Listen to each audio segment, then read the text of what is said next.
Vote চলছে, চতুর্থ দফার ভোট এবং আরো 3 দফা বাকি রয়েছে। এবং এই ভোটের মধ্যে একদিকে যেমন ভোট চলছে, যে যে কেন্দ্রে ভোট চলছে না সেই সব জায়গায় প্রচারও চলছে। আর সেই প্রচারে নতুন করে উঠে এলো সংরক্ষণ ইস্যু।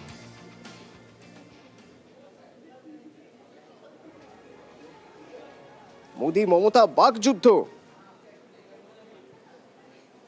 এবং মোদি থাকতে ধর্মের ভিত্তিতে সংরক্ষণ হয়, চ্যালেঞ্জ প্রধানমন্ত্রীর। পাল্টা মোদিকে তুলোধনা করলেন তৃণমূল নেত্রী।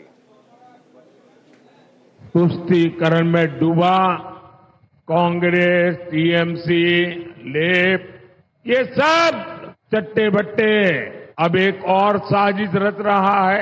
अब ये लोग एससी, एसटी, ओबीसी का आरक्षण छीनकर धर्म के आधार पर बांटना चाहते हैं। एससी, एसटी, ओबीसी संविधान ने जो आरक्षण दिया है ना, वो पूरा का पूरा आरक्षण मुसलमानों को दे देंगे। आप आश्वस्त रहिए, वंचितों का जो अधिकार है मोदी उसका चौकीदार है। আমরা নাকি মাইনরিটিজদের রিজার্ভেশন দিয়ে দেবো শিডিউল কাস্টদের কোটা ছেড়ে। আমি মাইনরিটি বেল্টে দাঁড়িয়ে বলছি, আপনার বুকের পাটা থাকলে আপনি একথা মাইনরিটি বেল্টে দাঁড়িয়ে বলতে পারবেন না। তার কারণ আমি এতটাই সাচ্চা। কেন মুসলিমরা করতে যাবে শিডিউল কাস্টের কোটা? লজ্জা করে না? একটা কুৎসাচারী, মিথ্যেচারী, ব্যভিচারী হিন্দু মুসলমানের ভাগাভাগি করেন, লজ্জা করে না? বরঞ্চ তপশিলীদের কোটা বাড়তে পারে, কোটা কমবে না, আর মুসলিমরা এ ধরনের আচরণ করে না, এটা মাথায় রাখবেন। ভোটের ইস্যু সন্দেশখালী, এই প্রথম ভাইরাল ভিডিওর পর মুখ খুললেন মোদি এবং তিনি বললেন যে টাকা দিয়ে এখানে মহিলাদের লাঞ্ছনা করা হচ্ছে। একবার শোনাবো আপনাদের কি বললেন, যে হুমকি দেওয়া হচ্ছে, মহিলাদের অসম্মান করা হচ্ছে টাকার বিনিময়ে। শুনুন। संदेशखाली में क्या हो रहा है ये पूरा देश देख रहा है। संदेशखाली के गुनहगार को पहले टीएमसी की पुलिस ने बचाया, अब टीएमसी ने एक नया खेल शुरू किया है।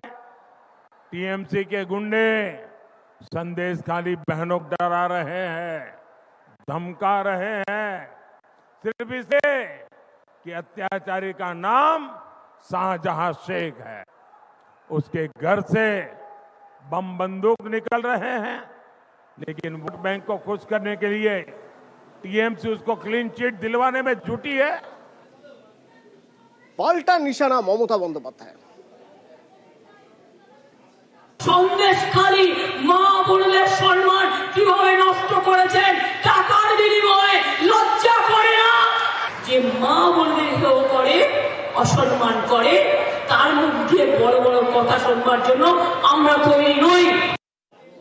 এদিকে সন্দেশখালীতে গতকাল তৃণমূল কর্মীদের মারধরের ঘটনা, এখনো পর্যন্ত 4 জন গ্রেপ্তার। এই 4 জন কারা, তাদের কি রাজনৈতিক পরিচয়? গতকালের সেই ঘটনা দেখুন, তৃণমূল কর্মীকে চড় মারা হচ্ছে, কারা এরা, কাদের গ্রেপ্তার করা হলো? জিয়াউল প্রতিনিধি আমার সঙ্গে রয়েছেন ফোনে। জিয়াউল, সন্দেশকারী গতকালকে আমরা দেখেছিলাম রণক্ষেত্র চেয়ারা নেয় এবং তৃণমূল নেতাকর্মীদেরকে মারধর করা হচ্ছে। মারধর করছে কারা?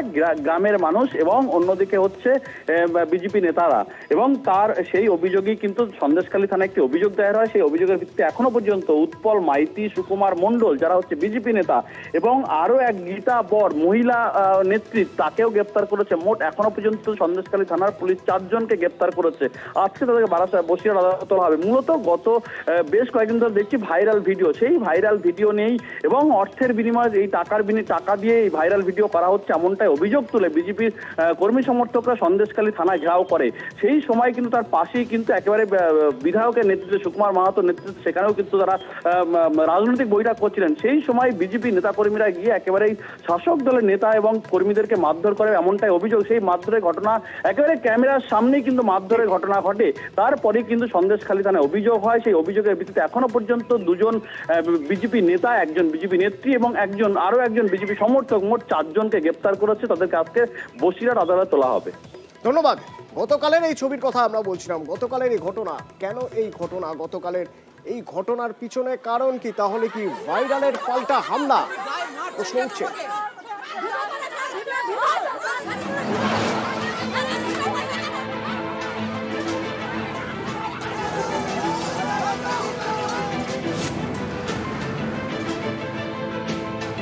লাঠি হাতের পথে মহিলারা, ফের একজোট হয়ে বিক্ষোভ, হামলা। রবিবার ফের মহিলাদের বিক্ষোভ ঘিরে সরগরম সন্দেশখালী। গত জানুয়ারি থেকে তোলপাড় সন্দেশখালী। বারবার মহিলারা বিক্ষোভ দেখিয়েছেন শেখ শাহজাহান এবং তার দলবলের বিরুদ্ধে। ভোটের মাঝে ফের সন্দেশখালীতে বিক্ষোভ, এবারও সামনে মহিলারা। সন্দেশখালীর ইস্যুতে প্রকাশ্যে এসেছে একাধিক ভিডিও। শনিবার ভাইরাল হয় নতুন ভিডিও।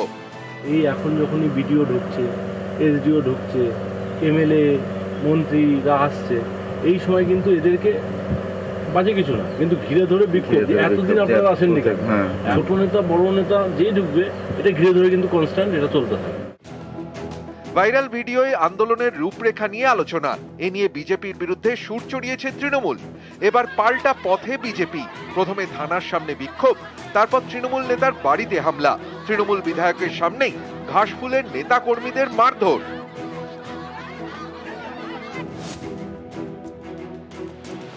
সন্দেশখালীর ভাইরাল ভিডিও ঘিরে যখন তৃণমূলের সুর সপ্তমে, তখন আসরে বিজেপি। লাঠি হাতে মহিলারা ময়দানে।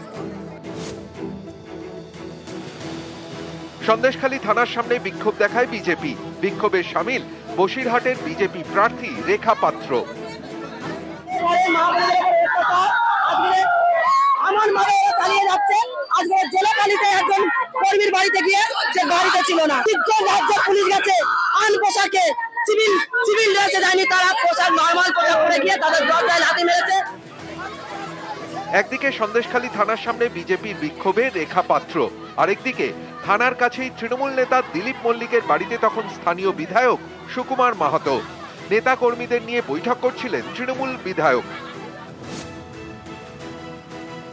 থানার সামনে বিক্ষোভের মাঝেই একদল বিক্ষোভকারী চড়াও হন দিলীপ মল্লিকের বাড়িতে। তারপরই ধুন্ধুমার।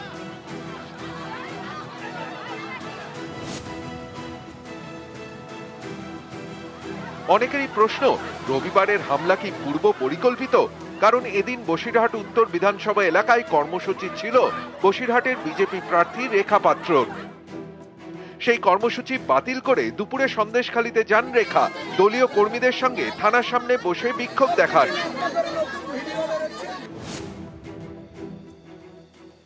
সন্দেশখালীতে একটি হিংস্র দল বিজেপি, তার হিংস্র প্রার্থী রেখা পাত্র, বিজেপির প্রার্থী, তার নেতৃত্বে তুমুল গন্ডগোল করছে। ওখানে তৃণমূল কংগ্রেসকে আক্রমণ করছে। মোদী তার ভাষণে যখন সন্দেশখালী মা বোনেদের হুমকি দিতে পারেন, তাহলে তার নির্দেশে অনুসারে এটাই চলছে। বাইরে থেকে দূর থেকে ভিডিও ছাড়বেন, মানুষ প্রতিবাদ করবে না? এখনো শর্টবেড়িয়া আগারহাটি যাননি, এখনো নেজাটের দিকে যাননি, বামুনপুকুর ঢোকেননি, মালঞ্চর আশেপাশে সংবাদ মাধ্যম বা এই আন্দোলনটা পৌঁছয়নি। এলে দেখবেন পরিস্থিতি আরো ভয়াবহ। দুপুর থেকে সন্দেশখালীতে তুলকালাম, আক্রান্ত তৃণমূল। প্রতিবাদে বিধায়ক সুকুমার মাহাতোর নেতৃত্বে সন্দেশখালীতে মিছিল করে তৃণমূল। যে সমস্ত বিজেপির দুষ্কৃতকারীরা আজ আমাদের উপর হামলা করলো, বাড়িতে ঢুকে, তাদের বিরুদ্ধে আইনানুগ ব্যবস্থা গ্রহণের জন্য কমপ্লেন করতে। নিউজ 18 বাংলা।